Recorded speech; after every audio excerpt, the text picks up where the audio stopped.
This is my last day. Tonight I'm going to Changi Airport, the Singapore airport, to fly to Sydney and then on to Auckland in New Zealand. I've had time really now to get an opinion of Singapore. It's absolutely amazing in so many ways. It's well organized, it's disciplined, it's very, very clean. But what I'm beginning to think is a little bit unreal, like Disneyland. It's like everything was just made yesterday. And it's as though, I won't say it was plasticky, because they have really tried very hard with design, and they've added a lot of kind of touristy attractions, but they're all very manufactured, and in some ways they're probably trying a bit too hard. But for many people it would be seen as a very safe, clean place. It's easier to get around, you've got a wonderful tube system, you've got loads and loads of buses and taxis, and really everything is very close as well. I mean, we've come to the Harbour Bay now, which I haven't been to so far. I've been to the Marina Bay, which is a lot more touristic, but here we get the cruise ships that come in to Singapore. It's a deep harbour, so it's quite an important container port for a lot of imports. I mean, Singapore is reckoned to be the San Francisco, it is said, of the Far East.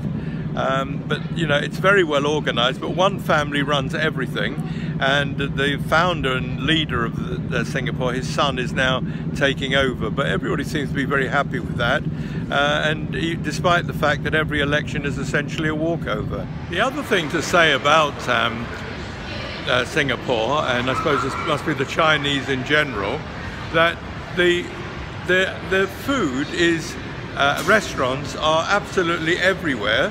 And the restaurants are full of people eating, and yet everybody is wafer thin.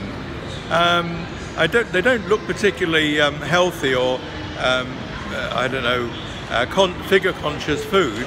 They either eat very, very little or maybe just once a day, but some of them are so thin you wonder how they still manage to stand up. But presumably it is healthy, and they do tend to live longer than others, so who am I to criticize them? But as you can see, it's food, food, food everywhere. And the other thing is, anyone who's looking for retail therapy has got to come to Singapore. Every attraction, every centre, every station, every bus stop has got hundreds and hundreds of shops. Beautifully laid out, once again clean and well ordered, incredibly efficient and attentive staff, but it's non-stop, the commercialization, and I actually don't see many people buying, but there must be good justification for having all these shops. Now we're about to take the cable car over Singapore, so let's go do it. I think I'm going along here into the boarding. Yes, this looks like it.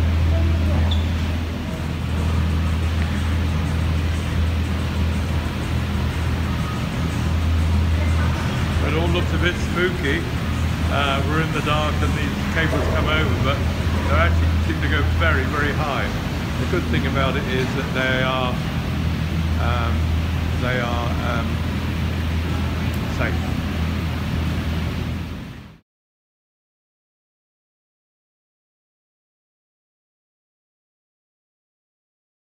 Well, we're now on the cable car. This is quite a surprise.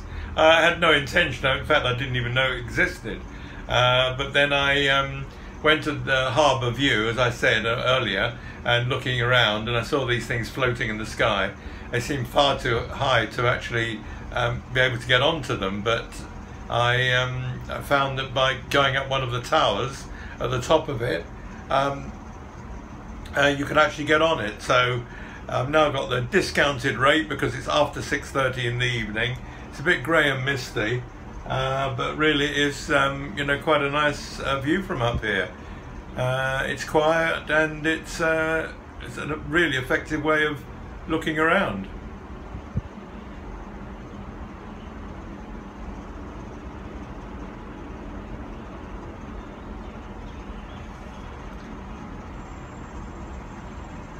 So we've been to Mount Faber, I think, and then we're going to cross over from the island onto the mainland, as I understand it. I'll probably get totally lost, but it goes on for an hour and a quarter, which is a bit tight because I'm supposed to be going to the airport tonight, and I just thought I might just manage to squeeze this in, but probably another fatal mistake.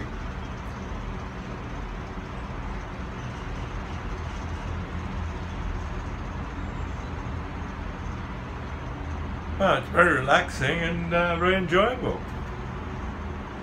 Very nice view out of the window here. It's quite late, so that's obviously the west over there.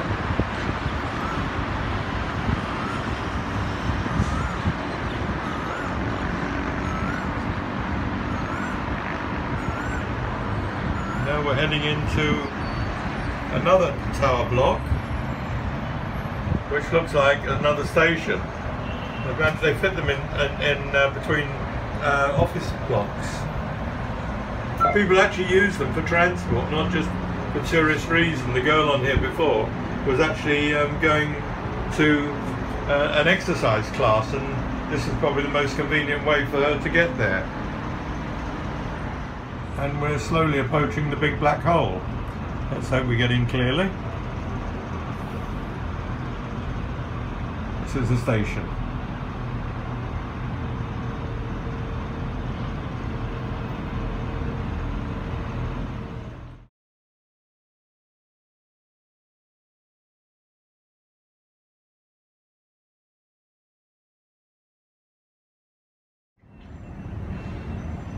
Well, it seems like I've discovered some kind of beach with its own islands. I don't know what the material is down there. It doesn't look like sand. I mean, it's sand coloured, but you know, they're creating things in a very tiny island, very inventive, and obviously spent an absolute fortune on it. And you know, they do encourage tourists because it is in a very central place, and people do tend to stop off for 2 or 3 days here. And while they are here, they try to get them to do as much as possible and give them things to do.